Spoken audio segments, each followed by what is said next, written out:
अकेले लड़ोगे हमसे?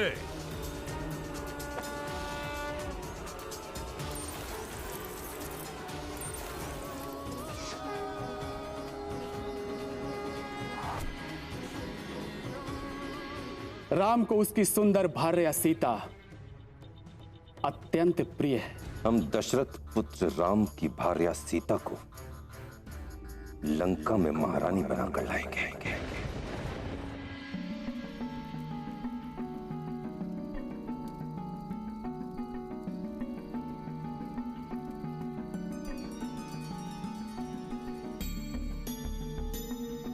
अब कैसा लग रहा है सीधे?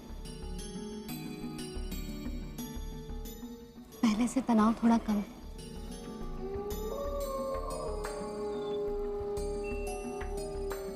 स्वामी, कुछ नहीं सीधे, भेड़िया है। परंतु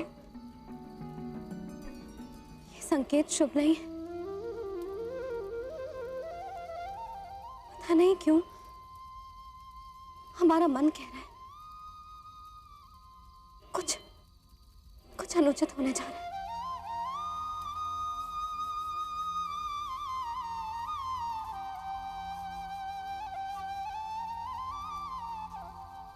सीते, जब मैं तुम्हारे साथ हूं तो कुछ अनुचित नहीं हो सकता, और ना ही मैं होने दूंगा।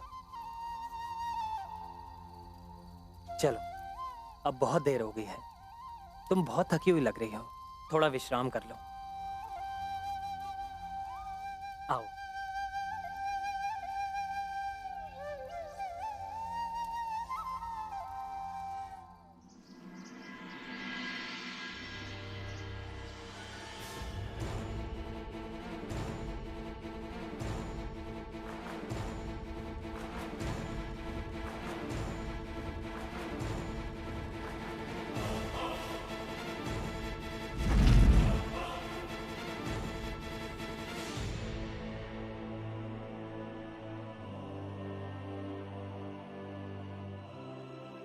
मारीच, मारीच,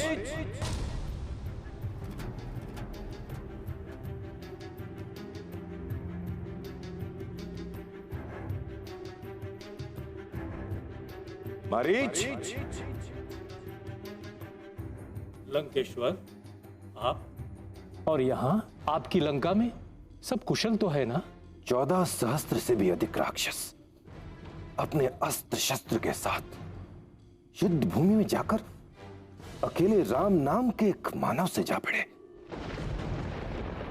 और उस अयोध्या नरेश दशरथ पुत्र राम ने अपने दहकते हुए बाणों से 14 सहस्त्र से भी अधिक राक्षसों को मार गिराया। और यही नहीं, उसके पश्चात उसने घर, दूषण और तिशरा का भी वध कर दिया। और इतना ही नहीं, बिना किसी वैर विरोध के केवल बल का आश्रय ले उसने हमारी बहन शूर्पणखा की नाक काट दी, और हम अपनी बहन के अपमान का प्रतिशोध लेने के लिए उसकी देव कन्या समान सुंदर पत्नी का बलपूर्वक हरण करने आए हैं। महाबली राक्षस, पराक्रम में, युद्ध कौशल में और वीरोचित अभिमान में तो आप कुशल हैं ही, परंतु माया करने में आपके समान कोई नहीं है। बस इसीलिए हम सहायता के लिए आपके पास आए हैं। राक्षस राज, तुम कोई गुप्तचर तो रखते नहीं हो, और तुम्हारा हृदय भी अति चंचल है। अतः निश्चय ही तुम श्री रामचंद्र को बिल्कुल ही नहीं जानते। वो तो पराक्रम के सभी गुणों से संपन्न है। तात, मैं तो यही चाहता हूं कि समस्त राक्षसों का कल्याण हो। कहीं ऐसा ना हो कि सीता के कारण तुम्हारे ऊपर बहुत बड़ा संकट आ जाए। इस कार्य में मैं तुम्हारा साथ नहीं दे सकता। मारीच, तुमने हमारे प्रति जो अनर्गल बातें कही हैं, वे हमारे लिए अनुचित और असंगत हैं। परंतु आपके इन वचनों से हमारा निश्चय नहीं बदलेगा। हम उस राम के प्राणों से भी प्यारी सीता का हरण अवश्य करेंगे। अब सुनो तुम्हें क्या करना है।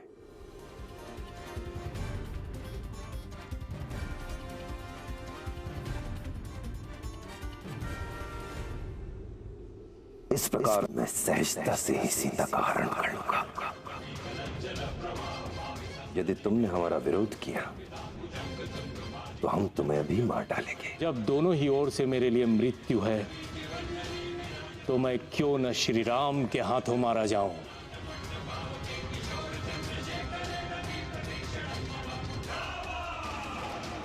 चलिए रावण,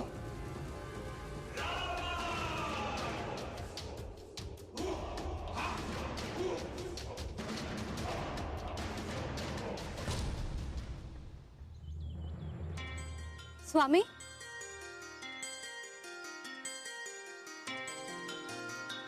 फूलों की माला बना रहे हैं आप? एक देवी के लिए, वो देवी जो सदैव ही मेरे हृदय में विराजमान है, उसे ये पुष्पों की माला अर्पण करनी है।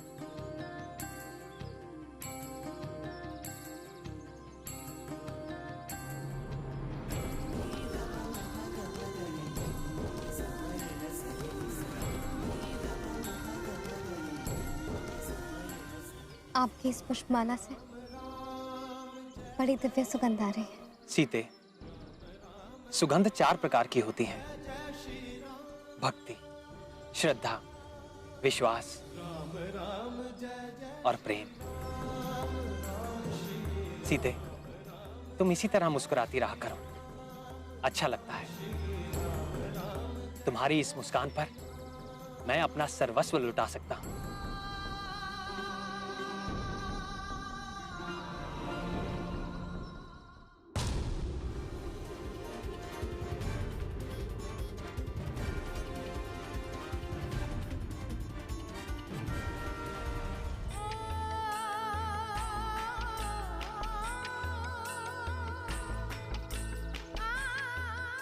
कितना सुंदर पाषाण है। ये मुझे इसी पंचवटी में मिला है। सीते, तुम्हारे पास इसकी शोभा और अधिक बढ़ेगी।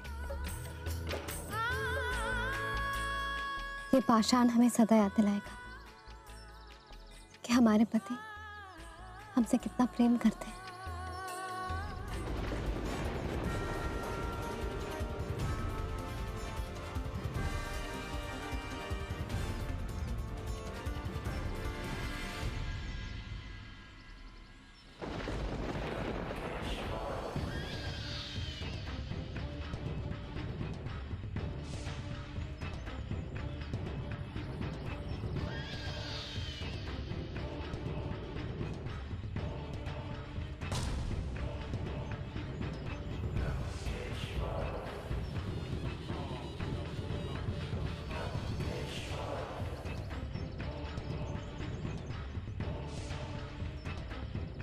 बहन शूर्पणखा ने सत्य ही कहा था। सीता जैसी सुंदर इस भूतल पर कोई दूसरी स्त्री नहीं हो सकती मरीच। इसकी जगह लंका में है।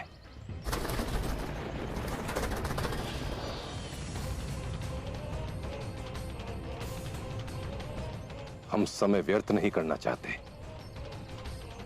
सीता को शीघ्र ही लंका ले जाना चाहते हैं। मरीच, तुम भी अति शीघ्र कंचन मृग बनो और सीता का मन अपनी ओर आकर्षित करो। जो आ गया लंकेश।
मृग है। आइए, शीघ्र आइए। रघुवीर, ऐसा सुंदर मृग हमने आज तक नहीं देखा।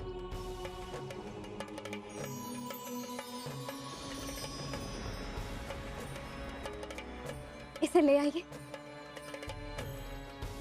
इसने हमारा मन मोह लिया है।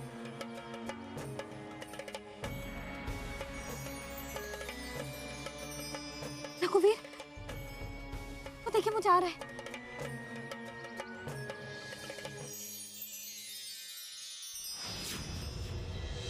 लक्ष्मण, जी भैया। देखो तो, इस मृग को पाने के लिए सीता के मन में कितनी प्रबल इच्छा उत्पन्न हुई है। वास्तव में ये मृग है भी अति सुंदर।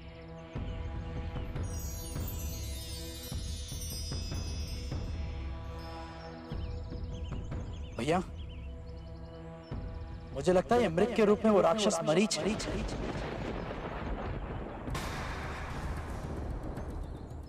ये अनेक प्रकार के मायाएं जानता है, क्योंकि भैया इस भूतल पर ऐसा विचित्र और रत्नमय मृग तो है ही नहीं। अतः निस्संदेह ये माया ही है। लक्ष्मण, यदि ये मायावी है तो भी मुझे इसका वध करना ही होगा, क्योंकि इस पापी मारीच ने वन में विचरते हुए कितने निर्दोष ऋषि मुनियों की हत्या की है। लक्ष्मण, तुम अपने अस्त्र और शस्त्र धारण कर लो और सावधानी से सीता की रक्षा करो। जी भैया। मैं इस मृग को मार डालूंगा अथवा जीवित पकड़ कर लेकर आऊंगा।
हे लक्ष्मण, हे सीते, हे लक्ष्मण, हे सीते।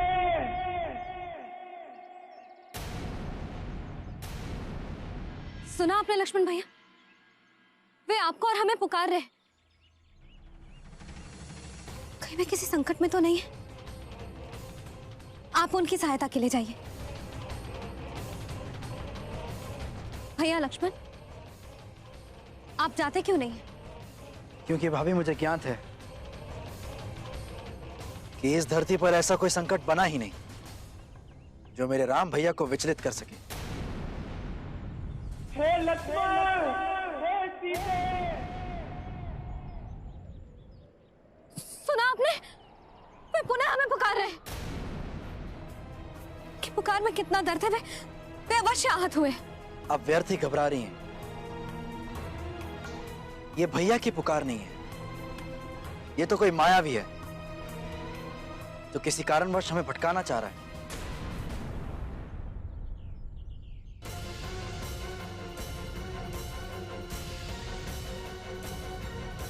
वास्तव में तुम चाहते क्या हो? मुझे बताओ, बताओ मुझे। हे प्रभु, आपके हाथों मृत्यु को पाकर मेरा जीवन धन्य हो गया। हे प्रभु, मेरे इस छल के लिए मुझे क्षमा कर देना। हे राम।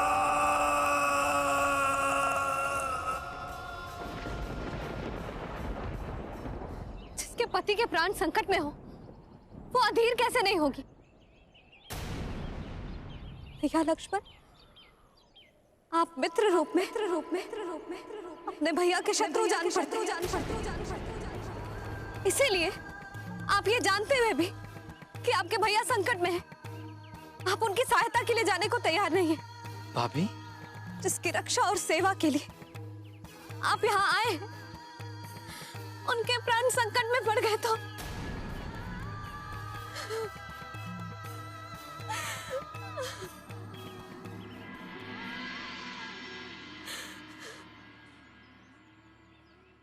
भाभी, आप मेरा विश्वास कीजिए। नाग, असुर, दानव, राक्षस, गंधर्व और देवता, ये सब मिलकर भी आपके पति को परास्त नहीं कर सकते।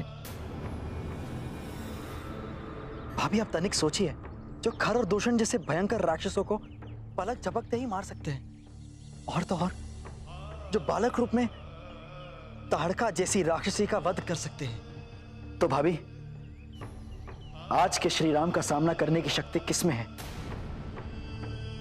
मेरे भैया युद्ध में अवध्य हैं। इसीलिए भाभी, मैं भैया लक्ष्मण, आपके ये कथन हमारी चिंता दूर नहीं कर सकते हैं। हम आपसे इतना पूछते हैं, ये जानते हुए भी कि आपके भैया संकट की अवस्था में हैं, आप उनकी सहायता के लिए तैयार नहीं हैं। क्यों? क्या यही आपका कर्तव्य है? मेरा एक ही कर्तव्य है भाभी, मेरे राम भैया की आज्ञा का पालन करना। और इस समय उनकी यही आज्ञा है कि मैं आपके साथ रहकर आपकी रक्षा करूं। हमारी इतनी चिंता और अपने भाई की कोई चिंता नहीं। अगर आपके भाई के ही प्राण संकट में तो हमारी रक्षा किस काम की? यदि आपके भैया को कुछ हो गया तो हम एक पल भी जीवित नहीं रहेंगे। तो फिर करते रहिएगा आप हमारे मृत शरीर की रक्षा और मानते रहिएगा अपने भैया की आज्ञा।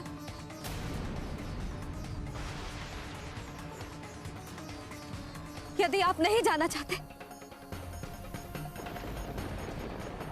तो ये धनुष बाण हमें दीजिए, हम अपने पति की रक्षा स्वयं करेंगे। लाइए, दीजिए। धनुष बाण भी नहीं दे सकते तो ठीक है, हम ऐसे ही चले जाते हैं। भाभी,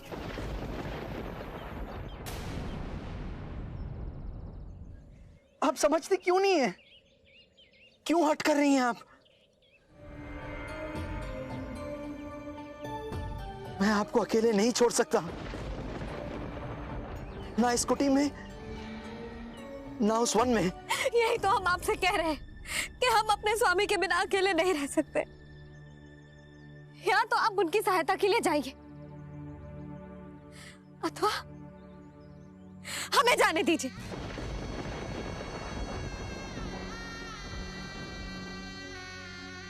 भाभी, आप मेरी आराधनीय हैं। आज पहली बार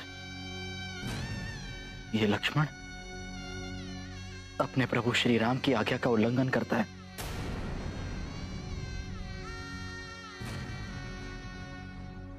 आप यहीं रुकिए।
भाभी,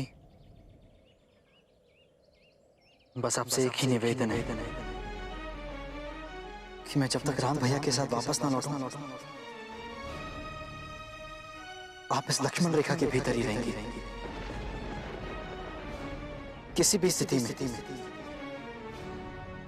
आप इसे लांघ कर बाहर नहीं जाइएगा।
भिक्षाम दे, भिक्षाम दे।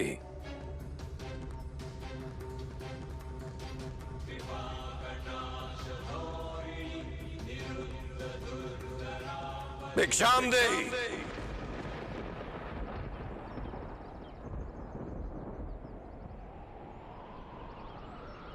प्रणाम महात्मा। कल्याण हो देवी। हम बहुत दूर से आए, भूखे। तुम्हारी कुटिया देखी तो इस आशा से चले आए कि हमें खाने को कुछ मिल जाएगा। अवश्य महात्मा, हम आपके लिए यथासंभव भोजन लाते हैं। देवी, हम यात्रा से क्लांत हैं, हमें विश्राम की भी आवश्यकता है। क्षमा करिएगा महात्मा, इस समय हमारे स्वामी कुटिया में नहीं है, इसीलिए हम आपका भीतर स्वागत नहीं कर सकते। परंतु आप यहीं प्रतीक्षा कीजिए, हम आपके लिए भोजन लेकर आते हैं।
मुनिवर,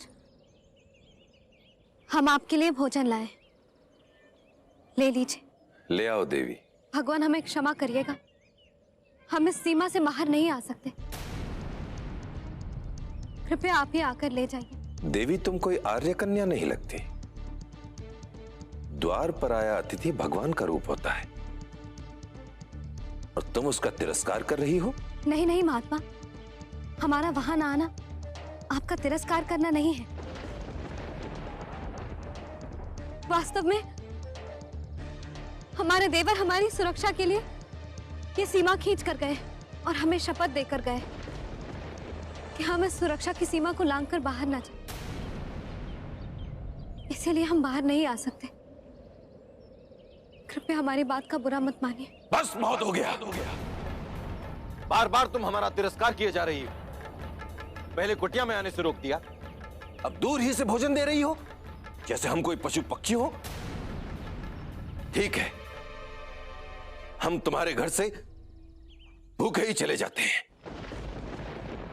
पर इस अपमान के लिए हम तुम्हें श्राप देते हैं। नहीं नहीं मुनिवर, हमें अपने पुत्री के समान समझकर हमारी समस्या और विवशता को समझने की चेष्टा कीजिए। हम सब जानते हैं, हम सब देख सकते हैं, हम त्रिकालदर्शी हैं। हम देख सकते हैं कि वन में तुम्हारा पति एक मृग का आखेट करने के लिए उसके पीछे पीछे भाग रहा है। वह स्वर्ण मृग अपने सींग से तुम्हारे पति को आहत कर चुका है। हम तुम्हें श्राप देते हैं। नहीं महात्मा नहीं, उन्हें श्राप मत दीजिए। आप हमारे स्वामी को श्राप मत दीजिए, उन्हें श्राप मत दीजिए। हम पर दया कीजिए, हमें क्षमा कर दीजिए। हम आपकी शक्ति को नहीं पहचानते। हम वहीं आते हैं।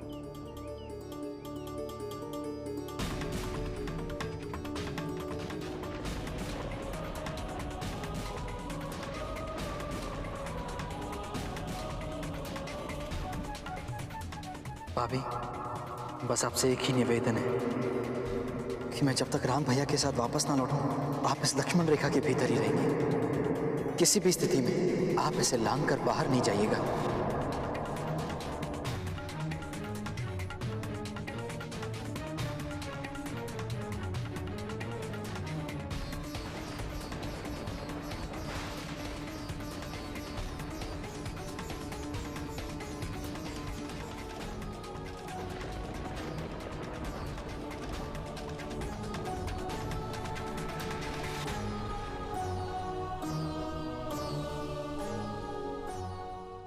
लीजिए मुनिवर। जाओ, हमने तुम्हें क्षमा कर दिया। तुम जैसी सुंदर स्त्री की आंखों में हम अश्रु नहीं देख सकते। ये तो आपका अनुग्रह है मुनिवर। हम तुम पर विशेष अनुग्रह कर सकते हैं। हम देख सकते हैं कि तुम वन में रहने वाली कोई साधारण स्त्री नहीं हो। तुम्हारा मस्तक देखकर प्रतीत होता है कि तुम्हारा संबंध किसी राजघराने से है। क्या नाम है तुम्हारे पिता का? हम मिथिला नरेश, महाराज जनक की पुत्री हैं। मिथिला नरेश राजा जनक की पुत्री, और इस अवस्था में तुम्हें तो किसी त्रिलोकी राजा की पत्नी होना चाहिए। हमारे पति हमारे लिए त्रिलोक के राजा हैं। उनसे बढ़कर और कोई हो सकता है क्या? अवश्य हो सकता है सीते, जिसके नाम से देवता, गंधर्व, किन्नर अर्थात संसार के संपूर्ण प्राणी कांप उठते हों।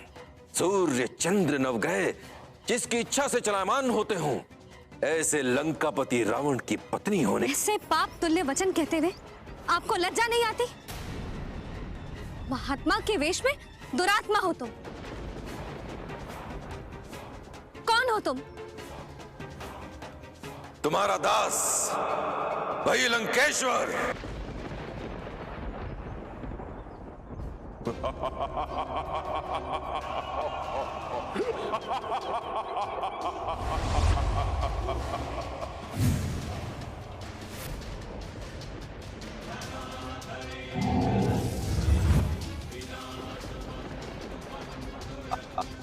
भाई रावण,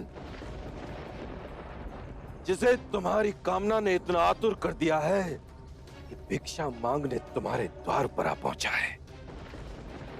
तुम्हारा भाग्योदय हो गया सीते। चलो हमारे साथ। इसी क्षण यहां से चले जाओ, अन्यथा हमारे पति एक ही बाण से तुम्हें और तुम्हारी लंका को भस्म कर देंगे। जिस पति का तुम इतना मान करती हो, वो धरती पर रेंगने वाला एक मानव मात्र है। हम जिन राक्षसों के राजा हैं, वो इन मानवों को कंद मूल की भांति अपना भोजन बनाते हैं। तुम हम राक्षसों की शक्ति को नहीं जानती सीता। जानती हूं, भली भांति जानती हूं। खर और दूषण तुम्हारे ही भाई थे ना, जिन्हें हमारे पति ने समाप्त कर दिया। यदि अपने प्राण प्यारे हैं तो अभी इसी क्षण यहां से चले जाओ। हमारा अपमान करने का साहस आज तक किसी ने नहीं किया, इसका परिणाम जानती हो?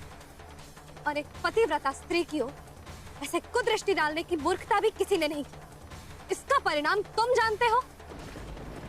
तुम्हारा और तुम्हारे सारे कुल का सर्वनाश हो जाएगा।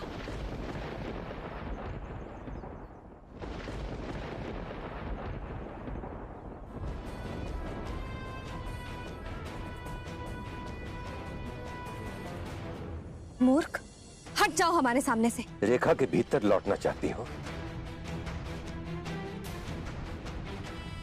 इतना भी नहीं जानती? स्त्री यदि एक बार मर्यादा की रेखा लांघ दे तो उसका वापस लौटना असंभव हो जाता है।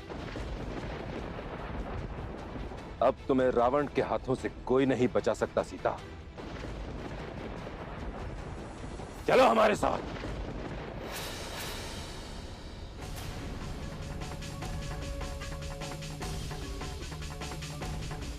छोड़ दो मुझे, छोड़ दो मुझे। रघुवीर, रघुवीर कहाँ है?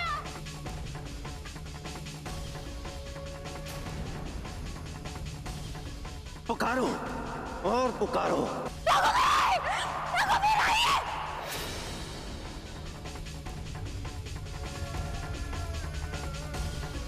भैया लक्ष्मण कहाँ है?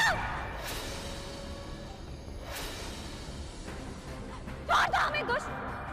रघुवीर, रघुवीर आइए। भैया लक्ष्मण कहाँ है?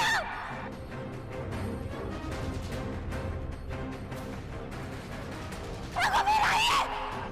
भैया लक्ष्मण, हमारी रक्षा कीजिए।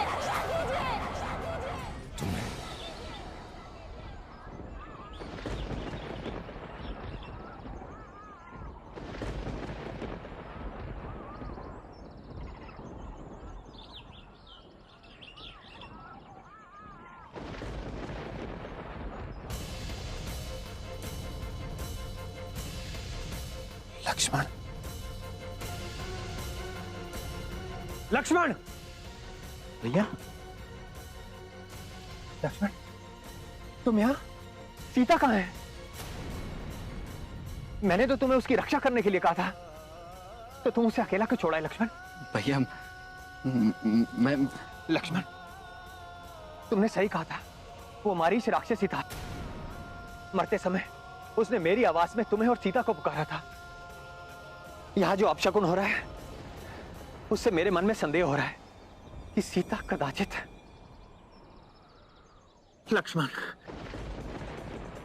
मेरा मन अत्यंत अत्यंत दीन और अप्रसन्न हो रहा है। मेरी बाईं आंख फड़क रही थी, इससे जान पड़ता है कि सीता निसंदेह आश्रम में नहीं है। सीते, भैया सीते, भैया, भैया, सीते। हे दसों दिशाएं, गंधर्व, किन्नर, देवी देवताएं, इस पापी राक्षस के बारे में हमारे पति को सूचित करें। हे गुरुजनों के मन को प्रसन्न करने वाले भैया लक्ष्मण, इस समय इच्छानुसार रूप धारण करने वाला राक्षस हमें हर के लिए जा रहा है। हे स्वामी, हे सदैव धर्म का पालन करने वाले श्री राम, ये राक्षस हमें अधर्म पूर्वक हर के लिए जा रहा है। तेरे सिर पर काल नाच रहा है रावण। उसी ने तेरी विचार शक्ति को नष्ट कर दिया है, जो तूने ऐसा पाप कर्म किया। हमारे पति श्री राम तुझे ऐसा कठोर दंड देंगे जो तेरे प्राणों का अंत कर देगा। तुम हमें जानते नहीं हो। हम आकाश में खड़े होकर अपने दोनों हाथों से पृथ्वी को उठा सकते हैं। मिथिला कुमारी, जब हमें क्रोध आता है तो इंद्र आदि देवता भी हमारे मुख को देखकर थर्रा जाते हैं। तुम्हें हमसे कोई नहीं बचा सकता, कोई नहीं। स्वामी, हमारी रक्षा कीजिए। सीते, सीते, अभी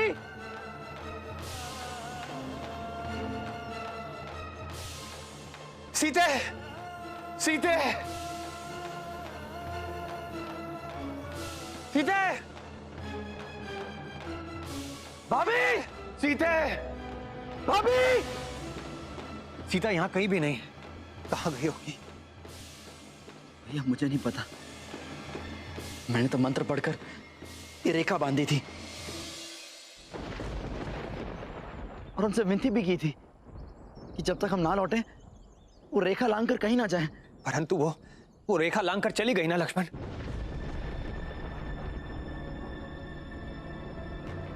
भैया वो कदाचित वन में फूल लेने गई होंगी। हाँ, ये संभव है लक्ष्मण। हाँ, सीते,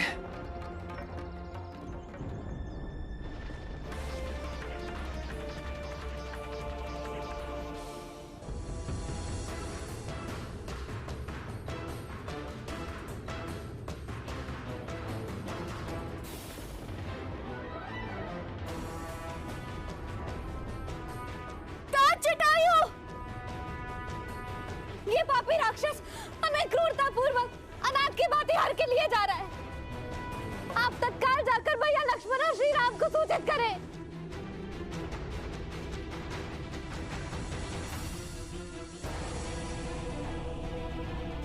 दस मुख रावण, मैं सनातन धर्म में स्थित सत्यनित और महाबलवान गिद्धराज जटायु हूं। भैया, इस समय तुम्हें मेरे समक्ष ये निंदनीय कर्म नहीं करना चाहिए। महाबली रावण, राजाओं की स्त्रियों की रक्षा तो सभी को समान रूप से करनी चाहिए। जैसे पराये पुरुषों के स्पर्श से अपनी स्त्री की रक्षा की जाती है, उसी प्रकार दूसरों की स्त्रियों की भी रक्षा करनी चाहिए। शीघ्र ही देवी सीता को छोड़ दो, अन्यथा श्री रामचंद्र जी अपनी अग्नि के समान भयंकर दृष्टि से तुम्हें जलाकर भस्म कर देंगे। गिद्धराज, किसे भयभीत करने की चेष्टा कर रहे हो? त्रिलोक विजेता रावण को? तुम्हें आभास नहीं है, रावण जिस वस्तु को चाहता है उसे प्राप्त करके ही रहता है। चले जाओ, अन्यथा अपने प्राण से हाथ धो बैठोगे। उन्मत्त रावण, तुम जानते नहीं, तुमने अपने भाग्य में विषधर सर्प को बांध लिया है और तुम इससे अनजान हो। जो कार्य करने से ना तो धर्म होता है, ना ही कीर्ति बढ़ती है, उस कार्य को करने से क्या लाभ? तुम नवयुवक हो, तुम्हारे पास शस्त्र भी है, फिर भी मेरे जीते जी तुम देवी सीता का अपहरण नहीं कर पाओगे। मुझे अपने प्राण देकर भी श्री राम तथा राजा दशरथ का प्रिय कार्य अवश्य करना होगा। मैं अभी तुम्हें मार गिराता हूं।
अब तेरी बारी है रावण।